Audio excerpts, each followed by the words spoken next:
ಈ ಉತ್ಸವ ತುಂಬ ಅರ್ಥಪೂರ್ಣವಾಗಿ, ವಿಭಿನ್ನವಾಗಿ, ವಿಜೃಂಭಣೆಯಿಂದ ಇದು ಕಾರ್ಯಕ್ರಮ ನೆರವೇರುತ್ತದೆ.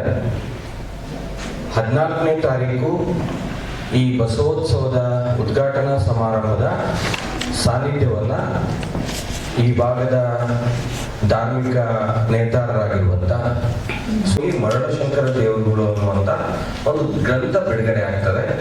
ನಮ್ಮ ಬಿಜೆಪಿ ಪಕ್ಷದ ಯುವ ರಾಜ್ಯಾಧ್ಯಕ್ಷರಾಗಿರುವಂಥ BY ವಿಜೇಂದ್ರರವರು ನೆರವೇರಿಸಿಕೊಡ್ತಾರೆ. ಲೋಕೋಪಯೋಗಿ ಸಚಿವರು ಕರ್ನಾಟಕ ಸರ್ಕಾರ ಅವರು ನೆರವೇರಿಸಿಕೊಡ್ತಾರೆ.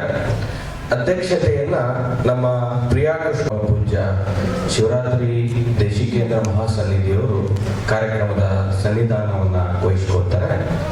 ಹೊಸದುರ್ಗದ ಕುಂಚಿಟಿಗ ಪೀಠದ ಜಗದ್ಗುರು ಶಾಂತಿವೀರ ಮಹಾಸ್ವಾಮೀಜಿಗಳು ಕೂಡ ಆ ಕಾರ್ಯಕ್ರಮದ ಸನ್ನಿಧಾನವನ್ನು ವಹಿಸಿಕೊಳ್ತಾರೆ. ಜೊತೆಗೆ ಬೋವಿ ಪೀಠದ ಸಿದ್ದರಾಮೇಶ್ವರ ಮಹಾಸ್ವಾಮೀಜಿಗಳು ಕೂಡ ಆ ಕಾರ್ಯಕ್ರಮದ ಸನ್ನಿಧಾನವನ್ನು ವಹಿಸಿಕೊಳ್ತಾರೆ. ಆ ಭವ್ಯ ಸಮಾರಂಭದ ಉದ್ಘಾಟನೆಯನ್ನ ನಮ್ಮ ಕರ್ನಾಟಕದ ಘನ ಸರ್ಕಾರದ ಮುಖ್ಯಮಂತ್ರಿಗಳಾಗಿರುವಂತ ಸಿದ್ದರಾಮಯ್ಯನವರು ಆ ಕಾರ್ಯಕ್ರಮದ ಉದ್ಘಾಟನೆಯನ್ನ ನೆರವೇರಿಸಿಕೊಡ್ತಾರೆ. ಕಾರ್ಯಕ್ರಮದ ಅಧ್ಯಕ್ಷತೆಯನ್ನ ಮಾಜಿ ಸಚಿವರು ಹಾಲಿ ಶಾಸಕರಾಗಿರುವಂತ ವಿಜಯನಗರದ ಶಾಸಕರಾಗಿರುವಂತ ಎಂ ಕೃಷ್ಣಪ್ಪನವರು ಅಧ್ಯಕ್ಷತೆಯನ್ನು ವಹಿಸಿಕೊಳ್ತಾರೆ. ಮುಖ್ಯ ಅತಿಥಿಗಳಾಗಿ ನಮ್ಮ MB ಪಾಟೀಲ್ ಅವರು, ಜಮೀರ್ ಅಹಮದ್ ಅವರು, ಸಂತೋಷ್ ಲಾಡ್ ಅವರು, ಲಕ್ಷ್ಮಣ್ ಸವದಿ ಅವರು, ರಾಮಲಿಂಗಾರೆಡ್ಡಿ ಅವರು, ಬಿಜೆಪಿ ಪಕ್ಷದ ಶಾಸಕರಾಗಿರುವಂತಹ ಸುರೇಶ್ ಕುಮಾರ್ ಅವರು, ಹೀಗೆ ಹಲವಾರು ಗಣ್ಯರು 14ನೇ ತಾರೀಕಿನ ಉದ್ಘಾಟನಾ ಸಮಾರಂಭದ ವಿಶೇಷವಾಗಿರುವಂತಹ ಸಾನ್ನಿಧ್ಯ, ಜೊತೆಗೆ ಮುಖ್ಯ ಅತಿಥಿಗಳು, ಉದ್ಘಾಟಕರು, ಈ ನಾಡಿನ ಶ್ರೇಷ್ಠ ಪ್ರತಿಷ್ಠಿತ ಧಾರ್ಮಿಕ ನೇತಾರರು, ರಾಜಕೀಯ ಮುತ್ಸದ್ದಿಗಳು, ಸಾಹಿತಿಗಳು, ಜೊತೆಗೆ 14ನೇ ತಾರೀಕು ಒಂದು ಸಾಂಸ್ಕೃತಿಕ ಸಂಭ್ರಮವನ್ನು ನೆರವೇರಿಸಿಕೊಳ್ಳಲಿಕ್ಕೆ ನಮ್ಮ ಉತ್ತರ ಕರ್ನಾಟಕದ ಏನು ಬಿಗ್ ಬಾಸ್ ಖ್ಯಾತಿಯ ಹನುಮಂತ ಅವರು ಬರ್ತಾರೆ.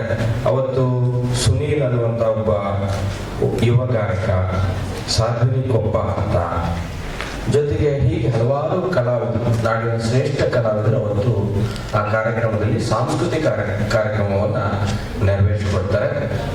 ಶಿವಯೋಗಿಗಳ ಕುರಿತು ವಿಶೇಷವಾಗಿ BD ಜತ್ತಿಯವರ ಮಗ ಆಗಿರುವಂತ ಅರವಿಂದ್ ಜತ್ತಿಯವರು ಅವತ್ತು ಉಪನ್ಯಾಸವನ್ನ ನೆರವೇರಿಸಿಕೊಡ್ತಾರೆ. 15ನೇ ತಾರೀಕು ಒಂದು ಧರ್ಮ ಚಿಂತನ ಗೋಷ್ಠಿ ಅಂತ ನಾವು ಇಟ್ಕೊಂಡಿದ್ವಿ. ಆ ಕಾರ್ಯಕ್ರಮದ ಸಾನ್ನಿಧ್ಯವನ್ನ ಜಗದ್ಗುರು ಡಾಕ್ಟರ್ ನಿರ್ಮಲಾನಂದನಾಥ ಸ್ವಾಮೀಜಿಗಳು, ಆದಿಚುಂಚನಗಿರಿ ಮಹಾಸಂಸ್ಥಾನ ಮಠದ ಪೂಜ್ಯರು 15ನೇ ತಾರೀಕಿನ ಧರ್ಮ ಚಿಂತನ ಗೋಷ್ಠಿಯ ಸಾನ್ನಿಧ್ಯವನ್ನು ವಹಿಸಿಕೊಂಡು ಮತ್ತೋರ್ವ ಸಾನ್ನಿಧ್ಯ ಪೂಜ್ಯರುಗಳಾಗಿರುವಂತ ಸಿದ್ಧಗಂಗಾ ಮಠದ ಪರಮ ಪೂಜ್ಯರು ಆ ಕಾರ್ಯಕ್ರಮದ ಸಾನ್ನಿಧ್ಯವನ್ನು ವಹಿಸಿಕೊಳ್ತಾರೆ.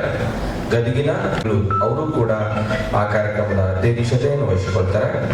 ಹೀಗೆ 14ನೇ ತಾರೀಕು ಧರ್ಮ ಚಿಂತನ ಗೋಷ್ಠಿಯಲ್ಲಿ ಕೂಡ ನೂರಾರು ಜನ ಮಠಾಧೀಶರು ಆ ಕಾರ್ಯಕ್ರಮದಲ್ಲಿ ಪಾಲ್ಗೊಂಡು ಸಾವಿರಾರು ಸಂಖ್ಯೆಯಲ್ಲಿ ಸಮಾಜದ ಹಿರಿಯರು, ಸಮಾಜದ ಬಾಂಧವರು ಆ ಕಾರ್ಯಕ್ರಮದಲ್ಲಿ ಪಾಲ್ಗೊಳ್ತಾರೆ. 14ನೇ ತಾರೀಕು ಈ ಬಸವೋತ್ಸವದ ಸಮಾರೋಪ ಸಮಾರಂಭವನ್ನು ನಾವು ಇಟ್ಕೊಂಡಿದ್ದೀವಿ. ಆ ಕಾರ್ಯಕ್ರಮದಲ್ಲಿ ನಮ್ಮ ಹಲವಾರು ಸಮುದಾಯದ ಗುರುಗಳು ಆ ಕಾರ್ಯಕ್ರಮದ ಸಾನ್ನಿಧ್ಯವನ್ನು ವಹಿಸಿಕೊಳ್ತಾರೆ. ಪರಮ ಪೂಜ್ಯ ಜಗದ್ಗುರು ಮಾದಾರ ಚೆನ್ನಯ್ಯ ಮಹಾಸ್ವಾಮಿಗಳು, ಮಾದಾರ ಚೆನ್ನಯ್ಯ ಗುರುಪೀಠ ಚಿತ್ರದುರ್ಗ ಪರಮ ಪೂಜ್ಯರು ಬರ್ತಾರೆ. ವಚನಾನಂದ ಶ್ರೀಗಳು ಬರ್ತಾರೆ. ಜೊತೆಗೆ ವೇಮನಾನಂದ ಶ್ರೀಗಳು ಬರ್ತಾರೆ. ಮಲ್ಲಿಕಾರ್ಜುನ ಸ್ವಾಮಿಗಳು ಮುರುಘಾಮಠ ಧಾರವಾಡ ಅವರು ಕೂಡ ಈ ಕಾರ್ಯಕ್ರಮಕ್ಕೆ ಪಾಲ್ಗೊಳ್ತಾರೆ. ಅವತ್ತು ನಮ್ಮ ಮುರುಗೇಂದ್ರ ಶಿವಯೋಗಿಗಳ ಜೀವನ ಚರಿತ್ರೆಯ ಗ್ರಂಥವನ್ನ ನಮ್ಮ ಘನ ಸರ್ಕಾರದ ಉಪಮುಖ್ಯಮಂತ್ರಿಗಳಾಗಿರುವಂತ DK ಶಿವಕುಮಾರ್ ಅವರು ನೆರವೇರಿಸಿಕೊಡ್ತಾರೆ.